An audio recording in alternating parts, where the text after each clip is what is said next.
The air inside Courtroom 3B always smelled of stale pine cleaner and old panic. It was a suffocating space, built in the late 1950s with heavy oak paneling that had darkened over decades of tears, compromises, and quiet ruin.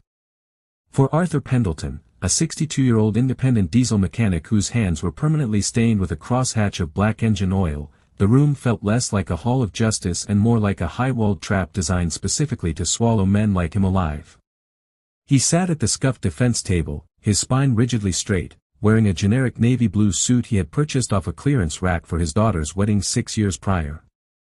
The jacket's shoulders bunched uncomfortably against his broad, muscular back, a frame built from 40 years of hoisting heavy truck transmissions and wrestling stubborn, rust-locked iron.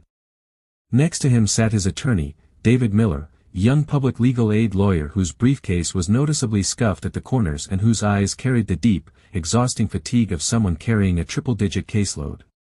Across the aisle, separated by just 4 feet of carpeted floor but a vast, unbridgeable chasm of social class, sat the legal team for Apex Sovereign Trust. The contrast framing was absolute. The bank was represented by a prestigious, white shoe firm that charged more per hour than Arthur earned in a productive month at his shop. Their lead counsel, an impeccably groomed attorney named Julian Vance, wore a bespoke charcoal 3-piece suit that seemed utterly immune to wrinkling.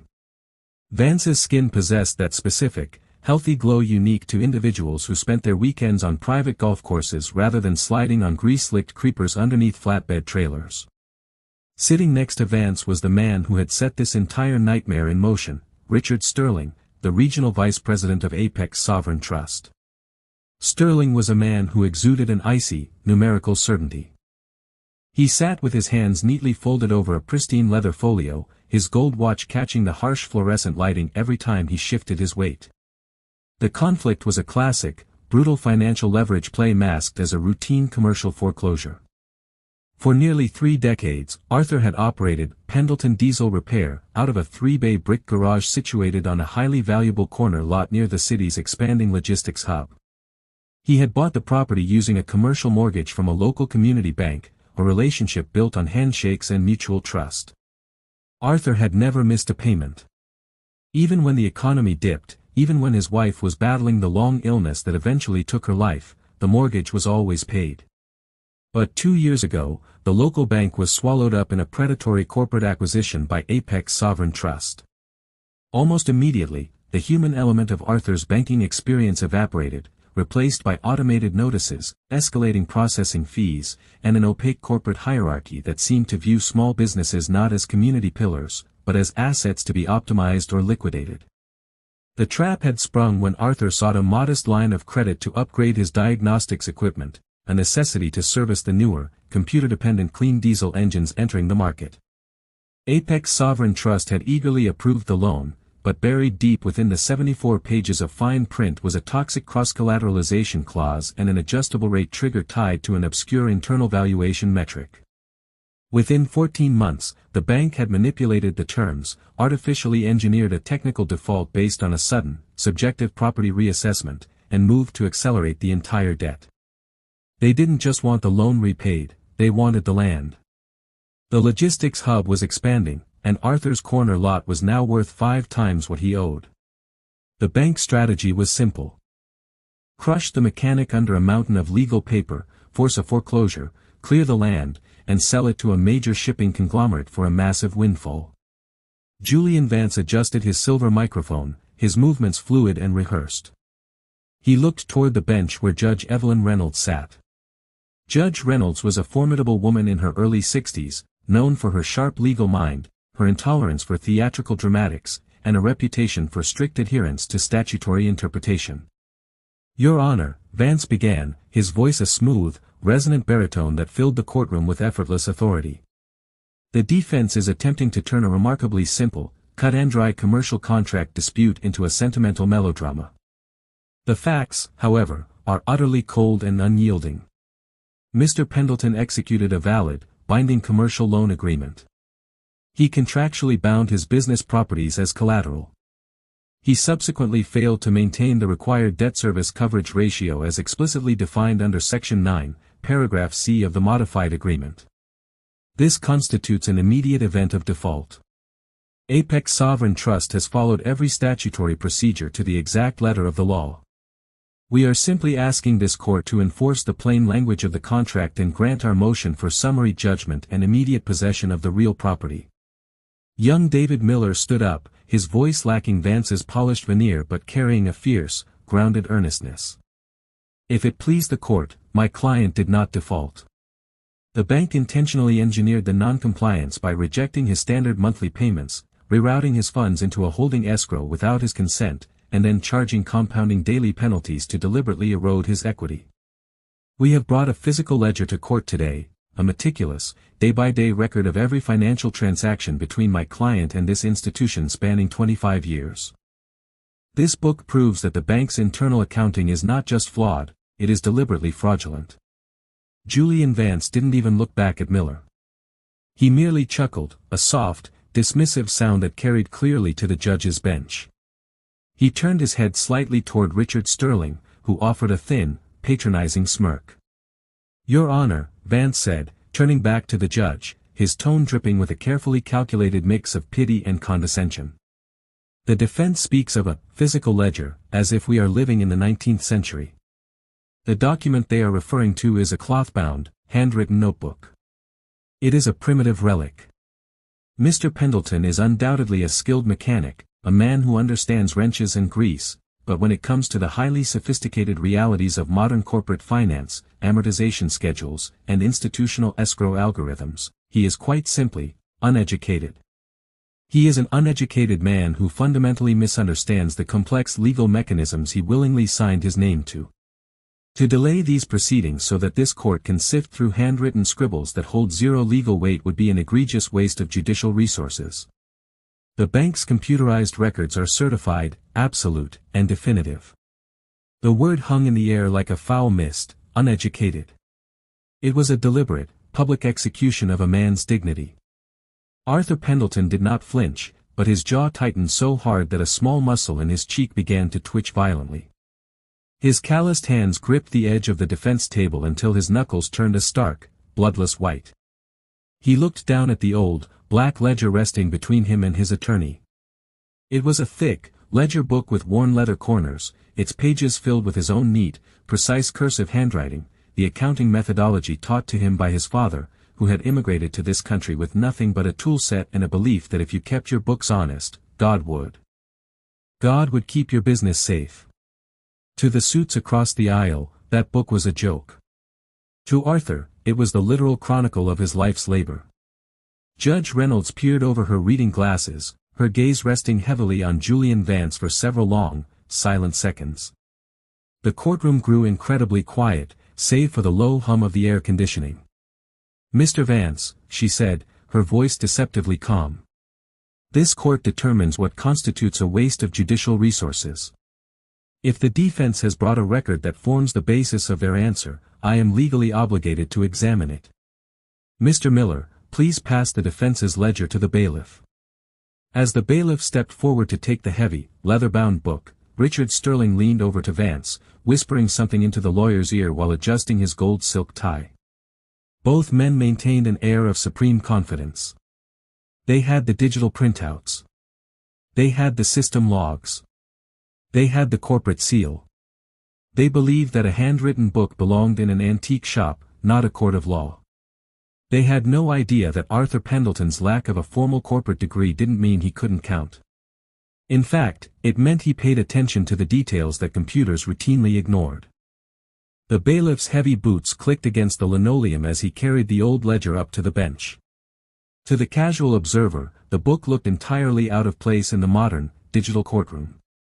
Its spine was bound in faded black buckram, the corners reinforced with cracked pigskin that had softened from decades of contact with Arthur's calloused, oil-stained thumbs. It possessed a heavy, physical gravity, a stark contrast to the sterile, laser-printed stacks of paper that corporate law firms use to bury their opponents. Julian Vance watched the transfer with an expression of mild amusement, leaning back in his ergonomic leather chair and twirling an expensive fountain pen between his fingers. He had seen small-time defendants try to present personal diaries, home budgets, and scrap paper receipts in court before. In his experience, judges routinely dismissed them within minutes, reverting instantly to the unassailable authority of institutional bank statements. Judge Reynolds received the book from the bailiff, laying it flat across the polished mahogany surface of her bench. She adjusted her reading glasses, her face an unreadable mask of judicial neutrality, and flipped the cover open. The page turned with a crisp, heavy rustle. Inside, the pages were divided into neat, hand-drawn columns using blue and red ink. Every single line was a testament to meticulous precision.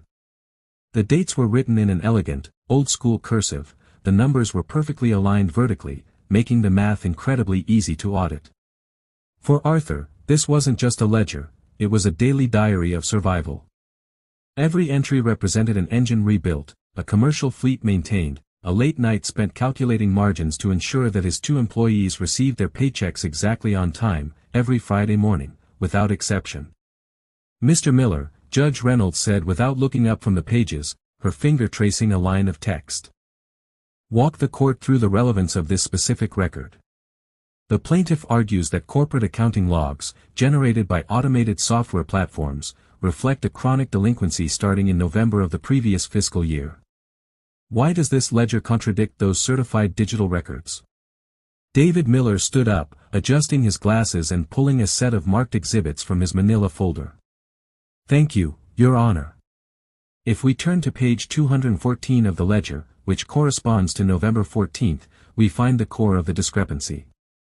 On that date, Apex Sovereign Trust instituted a structural overhaul of their commercial loan processing system. They transitioned from a regional servicing center to a centralized digital clearinghouse located out of state. According to the plaintiff's automated records, my client's monthly mortgage payment of $4,200 was marked as uncollected, triggering a late fee of $420. Which is entirely standard contractual procedure, Julian Vance interrupted, not bothering to stand up, his voice dripping with casual authority. A failure to receive funds by 5 p.m. on the due date automatically initiates an automated penalty sequence. The computer system doesn't have an agenda, Your Honor. It simply executes the math. If Mr. Vance would allow me to finish, Miller countered, his voice rising slightly but maintaining its professional composure. If Your Honor looks closely at the entry for November 14th in Mr. Pendelton's ledger, you will see a unique physical receipt number stamped in the margin, AST 44109Z. That stamp does not belong to my client. That is an official, physical teller stamp from the bank's downtown branch. On that exact morning, knowing the digital portal was experiencing an outage due to the system migration, Mr. Pendelton did what he has always done when technology fails. He walked physically into the branch, handed a cashier's check directly to the branch manager, and requested a manual override receipt. Judge Reynolds paused, her eyes narrowing behind her glasses. She leaned closer to the ledger, her thumb moving over the ink stamp. "Mr. Vance, the defense is presenting a physical, stamped receipt issued by your client's own branch on the exact date of the alleged default. Do your computerized records reflect a manual branch deposit on November 14th? Vance's twirling pen stopped instantly. He frowned slightly, a brief flicker of irritation crossing his handsome features before being swiftly replaced by his practiced, corporate smile. He leaned over to Richard Sterling, who was frantically scrolling through a spreadsheet on his tablet. After a hurried, whispered exchange, Vance stood up and smoothed his jacket. "Your Honor, as I mentioned, the bank underwent a massive digital migration during that quarter. Any physical deposits made at local branches were explicitly subject to a 72-hour processing hold, as outlined in the revised digital terms of service sent via email to all account holders. Because the funds were not fully cleared within the digital ecosystem by the deadline, the system recognized it as a default. It is a technological timeline issue, not a fraudulent act. Mr. Pendleton's failure to understand how clearinghouses operate is precisely why we find ourselves here." "A timeline issue?" David Miller scoffed, turning toward the bank's table. "Let's talk about what happens next on page 200 and." Because the system flagged the account as delinquent, the bank did not apply the $4,200 to the principal and interest. Instead, they routed the entire amount into a suspense escrow account.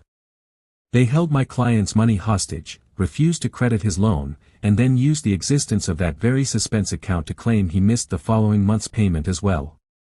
It was an artificial domino effect. Arthur sat silently, listening to them debate his life as if it were a game of chess played with invisible pieces. The contrast framing was stark. The suits viewed the conflict as a series of abstract digital rules, an optimization problem where the algorithm was always right and the human asset was always wrong. To Arthur, it was a question of basic honesty. He had walked into that bank, looked the manager in the eye, handed over real money earned through sweat and broken knuckles, and received a promise that his debt was paid. Now, those men were using the very efficiency of their computers to call him a liar. Richard Sterling leaned back, crossing one leg over the other, his gold watch glinting under the lights. He looked completely unbothered. To him, this was just the cost of doing business. Small businesses defaulted every day, it was an expected statistical variance. The fact that this specific mechanic had a notebook didn't change the legal reality that the bank possessed the signed master agreement, complete with all its predatory clauses. The bank had the right to alter its processing rules at will. But David Miller wasn't finished. He stepped closer to the bench, his finger pointing toward the final sections of the heavy ledger book. Your Honor, the bank's narrative is that this was a series of unfortunate automated glitches compounded by a client who was too uneducated to navigate modern banking portals. But if you look at the last 10 pages of the ledger, the pages covering the last 6 months of the dispute, you will see that Mr. Pendelton did something the bank never anticipated. He didn't just write down his own numbers. He tracked their numbers. He reverse-engineered their proprietary compounding interest algorithm by hand, using basic accounting principles. Julian Vance let out a sharp, dismissive laugh. Your Honor, really? A diesel mechanic reverse-engineering a highly complex, multi-tiered institutional algorithm? This is absurd. It's pure fantasy. Is it? Judge Reynolds asked, her voice dangerously quiet. She had stopped flipping the pages. She was staring intently at a specific page near the very back of the book. The courtroom went entirely silent. She looked up, her gaze bypassing the lawyers entirely and locking onto Richard Sterling, who suddenly shifted uncomfortably in his seat, his confident smile faltering for the very first time. Mr. Vance, I suggest you take a very close look at what the defense has actually filed here. Because this is no longer a simple foreclosure hearing. The silence that followed the judge's remark was heavy, almost physical, settling over the courtroom like the dust motes dancing in the shafts of gray light that cut through the high windows. Julian Vance stood frozen for a fraction of a second, his polished exterior cracking just enough to reveal a flicker of genuine uncertainty. He quickly recovered, stepping toward the bench with his hand extended.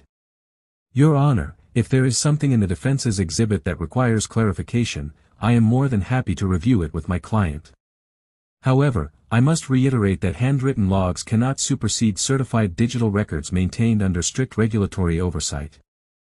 I don't need you to clarify what I am looking at, Mr. Vance, Judge Reynolds said, her voice dropping an octave into a tone of absolute, chilling authority. She didn't hand the ledger back. Instead, she turned the heavy book around, propping it up against a wooden stand on her bench so that the open page faced the well of the courtroom. Mr. Miller, stepped forward and read the entry dated April 12 into the record. Let's see exactly what your uneducated client was tracking while the bank was busy processing his liquidation. David Miller stepped up to the podium, his posture straighter now, the exhaustion in his eyes replaced by a sharp, focused energy. He adjusted the microphone. Thank you, Your Honor. Turning to page 252 of the ledger, under the heading Subledger, Internal Discrepancy Tracking, Mr. Pendelton began cross-referencing the daily automated clearinghouse statement sent to his business email with the physical deposit slips he maintained at the shop. Miller cleared his throat, reading directly from Arthur's precise, sloping script. April 12, received notice of automated equity adjustment fee, $250. Rationale provided by phone support, systemic risk premium due to fluctuating asset valuation. Cross-referenced with Treasury Regulation Section 1.446-1 regarding permissible accounting methods for small commercial entities. found that Apex Sovereign Trust applied the fee retroactively to a closed billing cycle. Check the bank's public fee schedule filed with the State Banking Commission on January 5. This specific fee is listed under code AST-X9, marked as an internal corporate transfer mechanism, not an active client-facing penalty. Miller paused, looking over at Richard Sterling, whose face had gone completely pale. The entry continues. Conclusion: the bank is not executing a contractual penalty. They are manually applying a pre-calculated equity extraction formula. They are intentionally artificially reducing the principal barrier to trigger the acceleration clause under Section 12. If they continue at this rate, my equity will drop below the contractual 30% threshold by June 15, allowing them to declare a non-monetary default and force a sale of the property without needing to prove a missed payment. The courtroom remained dead silent. Arthur Pendelton sat at the defense table, his hands still folded, looking not at the bank's lawyers, but at the small, scratched wooden emblem of justice carved into the front of the witness stand. He didn't look triumphant, he looked tired. He had spent hundreds of hours under the dim fluorescent bulbs of his greasy office, surrounded by the smell of diesel fuel and old gaskets, staying up until 2 in the morning with a calculator and a copy of the federal banking statutes he had printed out at the public library. He had taught himself the vocabulary of his executioners because he knew it was the only way to save the land his father had left him. This is nothing more than conspiracy theories and amateur legal analysis written by a disgruntled debtor, Julian Vance said, his voice rising in pitch, losing a bit of its smooth, baritone control. Your Honor, a commercial borrower cannot simply invent an alternative financial reality because he dislikes the terms of a contract he willingly signed. The bank is a highly regulated financial institution. The idea that Apex Sovereign Trust would manually manipulate an individual account to steal a local repair shop is not only absurd, it is defamatory. Then explain the math, Mr. Vance, Judge Reynolds interrupted, her hands slamming down onto the desktop with a sharp, resonant crack that made the court reporter jump. She pointed a finger at the ledger. Because what Mr. Pendelton has recorded here isn't just a list of complaints. He has listed the exact transaction routing numbers, the exact dates of the internal ledger adjustments, and the specific employee identification codes attached to those adjustments. And they all match the bank's internal metadata. She leaned forward, her eyes locking onto Richard Sterling like a hawk targeting its prey. Mr. Sterling, you are the regional vice president. You signed the affidavit of debt submitted to this court under penalty of perjury.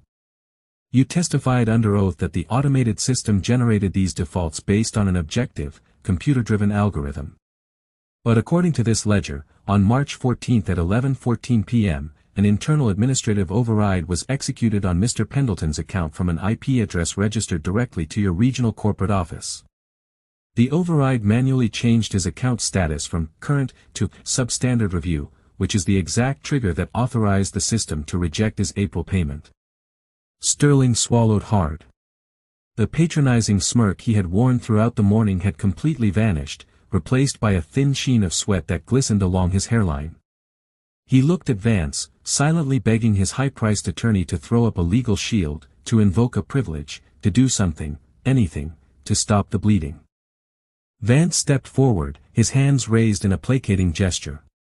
Your Honor, if an internal override occurred, it was undoubtedly part of a routine risk management assessment. Banks routinely review commercial portfolios to ensure systemic stability. It is entirely within our contractual rights to reclassify loans based on changing market conditions, specifically the volatility of the real estate market in the logistics corridor. A risk management assessment.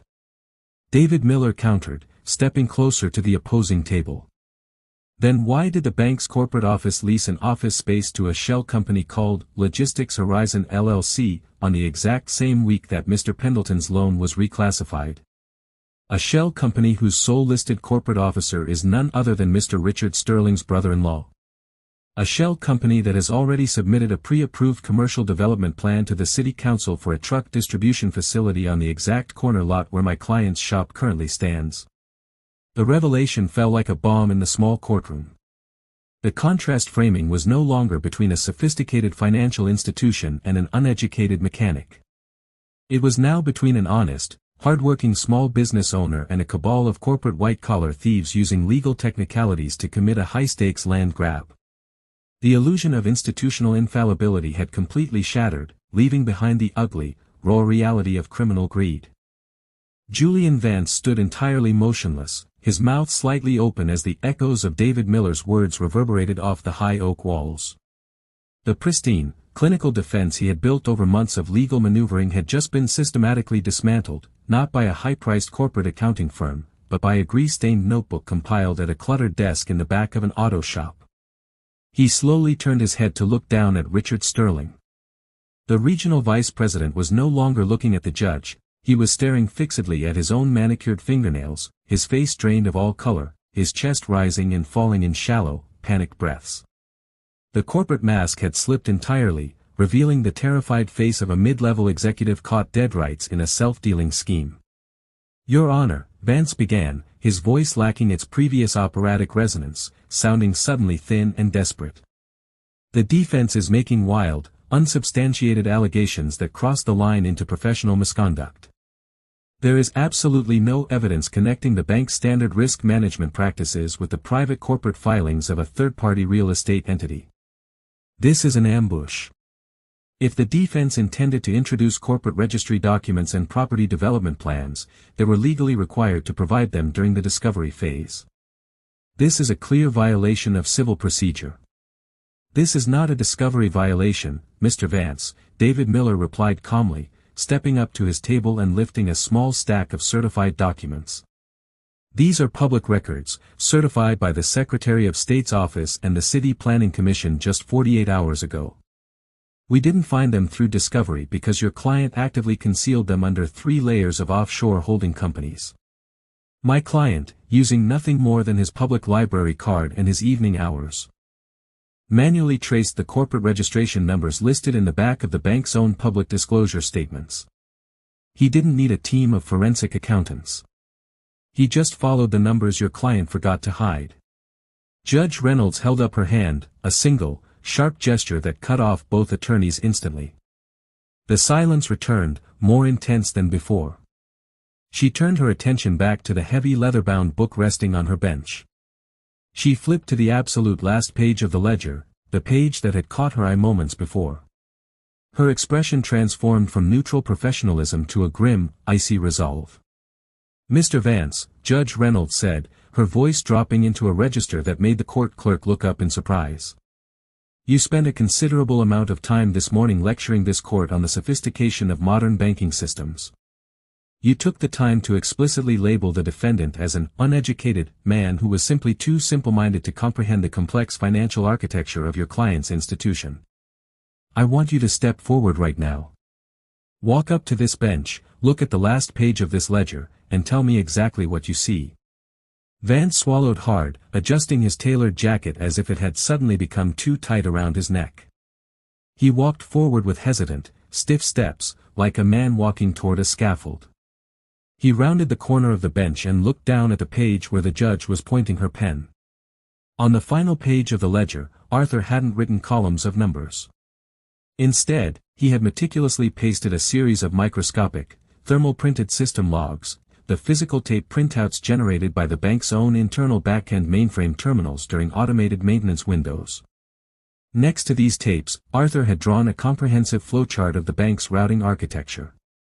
In the bottom right corner, written in his precise, dark ink, was a mathematical proof demonstrating that the bank's digital portal was hard-coded to reject payments from specific commercial routing blocks during peak hours to artificially generate late fees.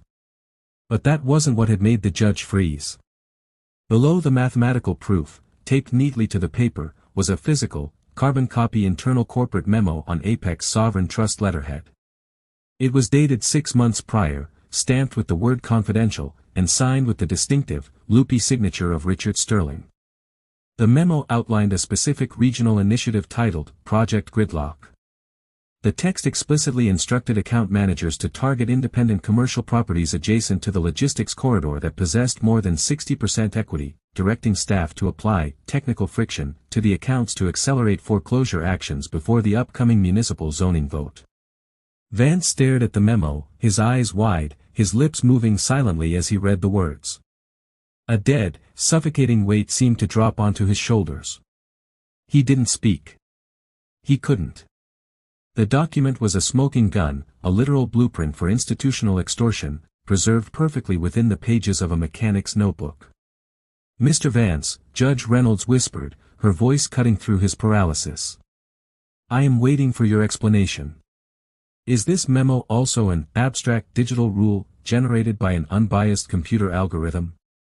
Is this also a conspiracy theory invented by a man who doesn't understand corporate finance?" Vance slowly raised his eyes from the ledger, his face completely pale.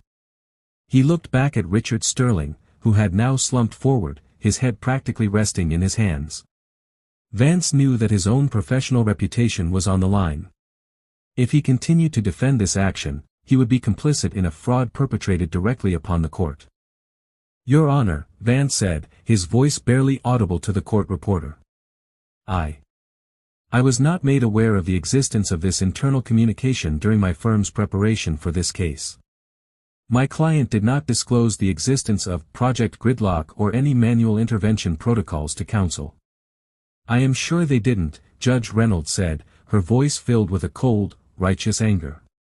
"Because they thought that by calling a man uneducated, by wrapping their theft in the language of sophisticated technology and dense legal jargon, they could scare him into giving up without a fight. They thought a man with grease under his fingernails wouldn't have the intellect, the patience, or the courage to audit a multi-billion-dollar corporation." She looked down at Arthur Pendelton. For the first time since the trial began, the stern, unyielding lines on the old judge's face softened slightly. Arthur remained perfectly still, his calm, weathered face reflecting a lifetime of enduring hard work, grief, and quiet dignity. He didn't gloat. He didn't look at Sterling with malice. He simply waited for the law to do what it was supposed to do, protect an honest man from thieves. Judge Reynolds closed the ledger. The heavy, leather-bound book shut with a dull, definitive thud that seemed to signal the absolute end of Apex Sovereign Trust's corporate arrogance. She removed her reading glasses, letting them hang from the silver chain around her neck, and leaned forward over her high mahogany bench. Her gaze was no longer that of a neutral arbiter evaluating a standard contract dispute, it was the gaze of a veteran jurist who had just uncovered a calculated, systemic assault on the integrity of her courtroom. "Mr. Vance," Judge Reynolds began, her voice echoing with a terrifying, measured calm. "In my 32 years on the municipal and district bench, I have seen a great many things. I have seen desperate people commit desperate acts, and I have seen corporate entities push the absolute boundaries of aggressive statutory interpretation to maximize their profits. But rarely have I witnessed an institutional action characterized by such naked, predatory bad faith, compounded by an utterly repulsive display of personal condescension toward a citizen of this community." Julian Vance remained standing at the podium, his posture completely rigid. He looked like a man who had spent his entire life building an unassailable fortress of legal prestige, only to watch it collapse into dust because his client had lied to him about the foundation. "Your Honor," he stammered, his hands gripping the edges of the wooden lectern so hard his knuckles turned white. "I must formally state on the record that my firm was entirely blind to the internal memos and manual override protocols executed by regional management. Had we known.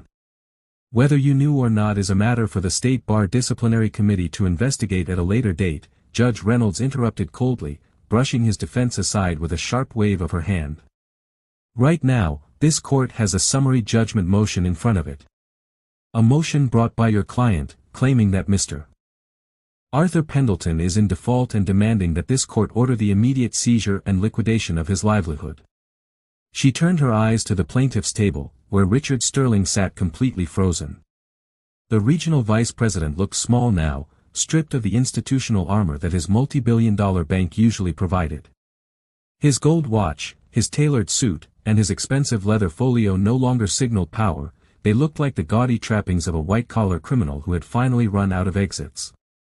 "This court finds," Judge Reynolds announced, her voice rising in authority, "that the digital records submitted by Apex Sovereign Trust as certified evidence are completely unreliable, deliberately manipulated, and constitutes a fraud perpetrated directly upon this judicial proceeding.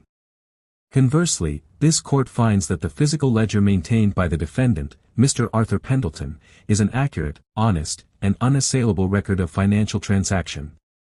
She reached for her gavel, holding it firmly. The plaintiff's motion for summary judgment and immediate possession of the property is denied with absolute prejudice. Furthermore, under the equitable powers vested in this court, I am immediately dismissing the foreclosure action against Pendelton Diesel Repair. The loan balance is hereby frozen, and an immediate injunction is placed on Apex Sovereign Trust, prohibiting them from initiating any further collection, acceleration, or adverse reporting actions against the defendant pending a full forensic audit. David Miller let out a long, quiet breath, his shoulders dropping as a wave of intense relief washed over him. He turned to look at Arthur, expecting a smile, a handshake, or a moment of visible triumph. But the old mechanic merely closed his eyes for a brief second, bowing his head in a silent, private moment of gratitude. When he opened them, his face was as calm and grounded as it had been when he walked into the courtroom 3 hours prior. He had never doubted the math, he had only doubted whether anyone would take the time to read it. But we are not finished today, Judge Reynolds continued, her sharp eyes snapping back to Richard Sterling. Mr. Sterling, you will not leave this courthouse through the public exit. I am issuing an immediate show cause order for criminal contempt of court based on the fraudulent affidavit submitted under your signature. Bailiff, please instruct the county sheriff's deputy outside courtroom 3B to take custody of Mr. Sterling for processing and detention pending a formal bond hearing. The courtroom doors opened, and 2 uniformed deputies walked down the center aisle, their utility belts clinking quietly. Julian Vance stepped aside, completely abandoning his client as the deputies approached the plaintiff's table. Richard Sterling stood up mechanically, his movements stiff and robotic, as one of the deputies stepped behind him to secure his wrists. The contrast framing was complete. The executive who had entered the courtroom aiming to strip an honest man of his property was now being led away in physical restraints, while the mechanic sat completely unbothered at the defense table. As Sterling was escorted through the side door into the holding cells, Julian Vance hurriedly gathered his leather files, stuffing them into his briefcase without looking at anyone. He offered a quick, nervous nod to the bench and practically fled the room, desperate to distance himself and his firm from the radioactive fallout of Project Gridlock. Judge Reynolds looked back down at Arthur. The anger was gone from her face, replaced by a deep, profound respect. Mr. Pendelton, she said softly. The law is designed to be an equalizer. It is designed to ensure that a man with a wrench has the exact same standing as a man with a skyscraper. You did an extraordinary job protecting yourself when the system failed to protect you. This court owes you an apology for what you were subjected to. Arthur stood up, smoothing his off-the-rack suit jacket. He offered the judge a respectful bow of his head. Thank you, Your Honor, he said simply, his voice deep, gravelly, and completely devoid of arrogance. My father always told me that an honest ledger is the only thing a man can truly own. I just wanted to keep the books straight. The heavy oak doors of courtroom 3B swung shut behind Arthur Pendelton and David Miller, sealing away the sterile scent of pine cleaner and the echo of the judge's gavel. They stepped out into the bustling hallway of the county courthouse, a cavernous space of polished terrazzo floors and marble pillars that felt entirely different now. When they had walked in that morning, the building had felt like a monolithic machine designed to process human misery and convert small family legacies into corporate line items. Now, under the warm afternoon sun streaming through the high arched windows, it felt like a place where truth had actually held the line. David Miller let out a loud, joyous laugh, slapping his hand against his worn leather briefcase. Arthur, I've been a public defender and legal aid lawyer for 7 years, and I have never seen a judge hand down a ruling like that. You didn't just win, you completely destroyed their entire regional commercial strategy. By tomorrow morning, the State Banking Commission is going to be crawling through Apex Sovereign Trust's mainframe with a fine-tooth comb. Project Gridlock is dead in the water. Arthur offered a quiet, humble smile, his hands sliding casually into the pockets of his clearance rack suit trousers. He looked down at the heavy black ledger tucked securely under David's arm. I didn't want to destroy anybody, David, Arthur said, his gravelly voice calm and measured. I just wanted them to take their hands off my father's land. That shop is the only place left where I can still feel him working next to me. It's the place where I taught my own kids the value of a hard day's labor. You can't put an amortization schedule on something like that. They tried to, David said, shaking his head as they walked together toward the wide granite steps leading down to the street. They tried to use their scale, their algorithms, and their expensive vocabulary to make you feel small. When Julian Vance called you uneducated in front of that bench, he wasn't just insulting your schooling, he was trying to establish a hierarchy where ordinary people aren't allowed to question the math of the wealthy. But he forgot that a system is only as strong as its honesty. The contrast framing of the morning was now beautifully inverted. As they reached the bottom of the courthouse steps, a sleek, black corporate sedan was idling by the curb, the very car that had brought Richard Sterling to court in a display of untouchable executive power. The driver stood leaning against the fender, looking anxiously up at the courthouse doors, completely unaware that his boss was currently trading his bespoke charcoal suit for a standard-issue county holding cell jumpsuit. The high-priced corporate mechanism was still running, but its core had been completely hollowed out by a single, handwritten book. Arthur stopped at the edge of the sidewalk, looking out over the city skyline. A few miles away, past the gleaming glass towers of the financial district, he could see the distant, rising metal frameworks of the logistics hub expansion. The giant shipping conglomerates were still building, and the modern world was still moving at a blinding, automated pace. But right on the edge of that expanding frontier, a small, three-bay brick garage with a faded neon sign would continue to stand. The diesel engines would still roar to life in his bays, the air wrenches would still hum, and the neighborhood truck drivers would still get an honest repair for an honest price. He reached out and took the heavy ledger from David, cradling it against his chest with the easy familiarity of a man holding an old friend. The leather corners were worn, the pages were stained with a tiny bit of grease from his desk, and the ink was dry. But within those pages lay a truth that no corporate algorithm could ever optimize away, the record of a man who refused to be broken by the arrogance of power. "Come on, David," Arthur said, turning toward his battered, 15-year-old pickup truck parked down the block. "Let's go back to the shop. I've got a Peterbilt engine with a faulty fuel injector waiting in Bay 2, and the books aren't going to write themselves."